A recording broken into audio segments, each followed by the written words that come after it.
이건 정말 뭐 혈맹 뭐 이 정도 단계가 돼야 되기 때문에 양측이다. 그래서 상호 간의 중요성 그리고 우호 관계가 최고 단계까지 올랐다고 생각을 합니다.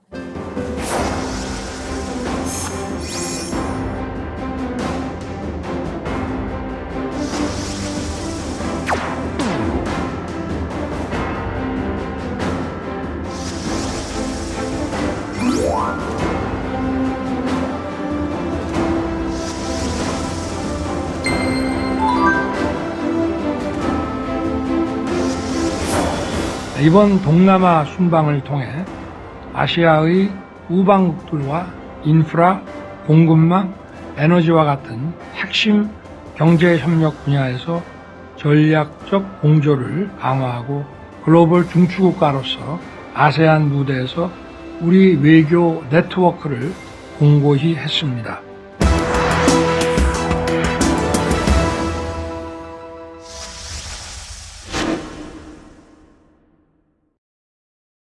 아세안은 국가가 아니고 국가들의 연합으로 1967년에 아세안의 6개국이 처음에 만들어졌고 1999년에 캄보디아, 라오스, 미얀마, 베트남이 참여하면서 10개국의 회원국이 되었습니다.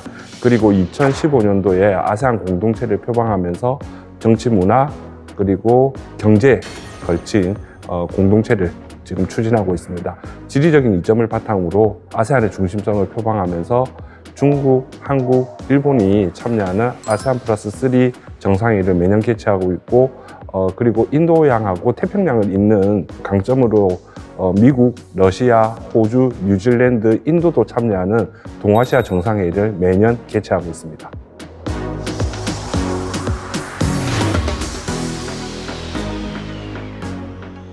(4차) 산업혁명과 그리고 범세계적으로 기후변화 대응을 하면서 에너지가 무척 중요합니다. 그래서 핵심 광물 같은 경우에는 우리가 지금 스마트폰 그리고 전기차까지 전부 다 전기를 이동하는 전기를 가지고 이동할 생활을 하고 있기 때문에 2차 전지에 필요한 핵심 광물이 필리핀에 많이 매장되어 있습니다. 그래서 핵심 광물 공급 관련 MOU는 미래에너지의 조달 체계를 마련한다는 데서 강점이 있고 그리고 에너지는 기본적으로 하나의 에너지에 모든 국가가 의존하지는 않습니다. 그래서 석탄, 석유, 그리고 천연가스, 원자력까지.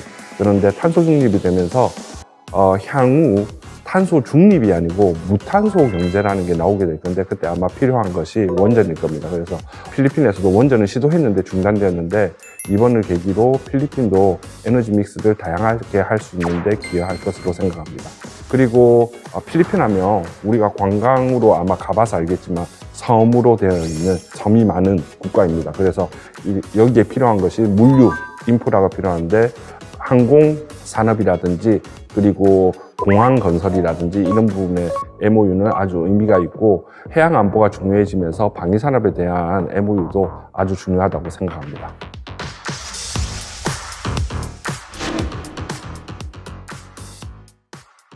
싱가포르는 아세안의 비즈니스의 허브 그리고 물류의 중심 지역입니다. 그래서 싱가포르의 대부분의 무역 같은 건 중개 무역을 이루어주는데 공급망 관련 MOU는 공급망에 어떤 문제가 있었을 때 두 나라가 협력해서 그 공급망에 문제가 된 상품을 빨리 조달할 수 있고 해결할 수 있다는 측면에서 우리나라 경제 안보에 기여한다고 생각합니다. LNG 같은 경우에는 싱가포르이 천연가스 트레이딩 시장의 허브라고 동아시아에서는 허브입니다. 그래서 한국에서 천연가스를 이제 수급할 때 보다 안정적으로 할 수 있을 거라고 생각합니다. 그리고 미래기술협력 같은 경우에는 제일 처음에 싱가포르를 비즈니스의 허브라고 말씀드렸는데 새로운 기술이 결국 의미가 있기 위해서는 사업화라는 게 돼야 되는데 동남아시아의 대부분의 사업이 싱가포르에서 이루어지고 있으니까 이 기술을 가지고 사업화를 하는데 크게 도움이 되고 우리의 미래 기술들이 동남아에 빨리 진출할 수 있고 빨리 선점할 수 있는데 기회가 만들어지기를 바랍니다. 그리고 미래 자동차 부분인데 저는 자동차 부분을 좀 높게 평가하고 싶습니다.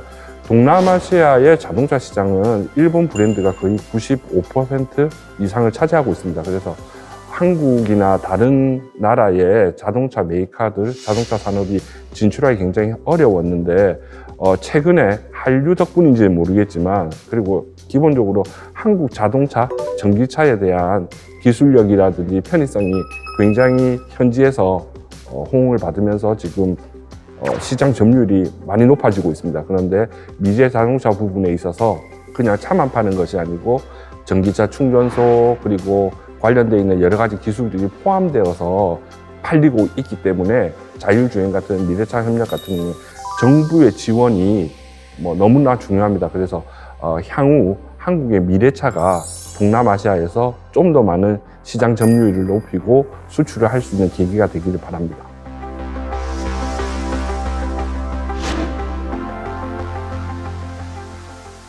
아세안이 포괄적 전략 동반자 관계를 맺은 나라가 6나라입니다. 그래서 사실 우리나라는 교육과 투자 부분에서 아세안이 우리나라의 교육 투자 대상국으로 2위를 이미 하고 있는 곳입니다.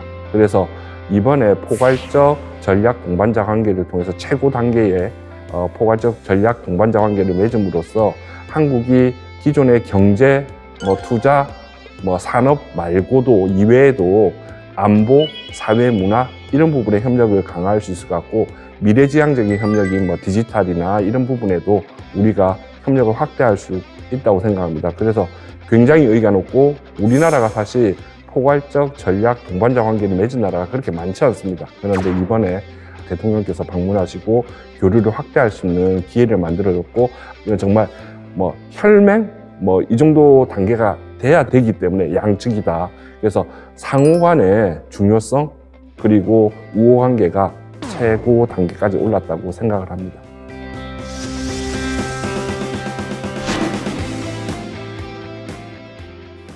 지금까지 한 아세안 경제협력, 산업협력은 너무너무 잘 돼서 아세안이 한국의 제2의 투자 대상 지역이 된 것은 아주 고무적입니다. 그런데 너무 편중되었다는 겁니다. 그래서 아세안 전체와 우리가 협력을 할 때 기존의 민간기업 주도의 강론이 아니고 총론 부분에서 우리가 기여할 바는 뭔가 그리고 아세안은 기본적으로 목표로 하는 것이 EU같이 되는 게 목표입니다. 아세안은 가장 성장 잠재력이 높고 그리고 어떻게 바뀔지 지금 기로에 서 있는 그 지역입니다. 그래서 우리가 바라보는 아세안이 과거의 생각에서 벗어나서 미래지향적인 부분에서 봉사라든지 ODA라든지 이런 것들이 이루어지기를 바랍니다.